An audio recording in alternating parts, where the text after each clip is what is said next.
देखिए, सबसे पहले तो एनडीए का सहयोगी होने के नाते मैं हमारे प्रधानमंत्री आदरणीय नरेंद्र मोदी जी का, माननीय वित्त मंत्री जी का विशेष तौर पर धन्यवाद करूंगा कि जिस विकसित देश को बनाने की सोच के साथ हम लोग आगे बढ़ने का हम लोग प्रयास कर रहे हैं, उसको मजबूती देने वाला ये बजट है। जहां इस बजट में अमीर और गरीब के बीच की दूरी को कम करने के प्रावधान दिए गए हैं, गांव और शहर के बीच की दूरी को कम करने का इसमें जिक्र किया गया है, युवाओं का, महिलाओं का, मिडिल क्लास का जिस तरीके से हैंड होल्डिंग का जिक्र इसमें किया गया है, युवाओं के स्किल को किस तरीके से मजबूती देने के प्रावधान इसमें बनाए गए हैं। मुझे लगता है हर क्षेत्र, हर सेक्टर को ये छूने वाला ये बजट है। खास तौर पर मेरे लिए, जिस मंत्रालय से मैं आता हूं, मेरे लिए ये एक ज्यादा खुशी की बात है कि निफ्टेम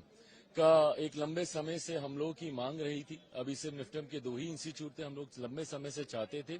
कि निफ्टेम जिस तरीके से युवाओं को प्रोत्साहित करने का, उनको बढ़ावा देने का कार्य कर रहा है, मांग थी हम लोग की लंबे समय से। बिहार में अब एक और निफ्टेम खुलने जा रहा है, ये हम लोग के लिए खुशी की बात है। और साथ ही में मखाना, जो कि पुनः फूड प्रोसेसिंग में ही आता है और उसका सबसे ज्यादा उत्पादन बिहार में होता है, उसका मखाना बोर्ड बनाने का जो जिक्र किया गया है, उसके लिए भी मैं बिहारियों की तरफ से माननीय वित्त मंत्री जी का विशेष तौर पर मैं धन्यवाद कहूंगा। जिस तरीके से बिहार में इंफ्रास्ट्रक्चर डेवलपमेंट का जिक्र किया गया, एयरपोर्ट्स, ग्रीनफील्ड एयरपोर्ट का इसमें जिक्र किया गया, एयरपोर्ट की एक्सपेंशन का जिक्र किया गया, आईआईटी में जिस तरीके से बिहार में एक्सपेंशन का जिक्र किया गया, तो मैं ये मानता हूं कि बिहार के लिए भी और साथ में पूरे देश में